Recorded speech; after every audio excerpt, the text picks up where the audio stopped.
ভগবান বিষ্ণু কেন শ্রীরাম অবতার ধারণ করেছিলেন?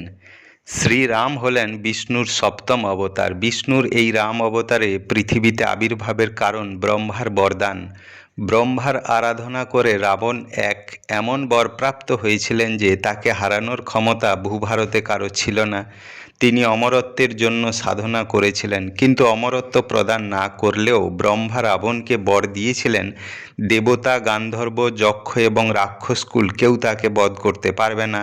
আর কোনো মানুষের পক্ষেও মহাবীর রাবণকে নিধন করা সম্ভব ছিল না। এই রূপে অপরাজেয় হয়ে রাবণ অত্যাচার শুরু করেছিলেন। তখন ভগবান বিষ্ণু দ্বারস্থ হন দেবতারা। শেষে বিষ্ণুকেই পৃথিবীতে আসতে হয়েছিল অধর্মের হাত থেকে ধর্মকে রক্ষা করতে।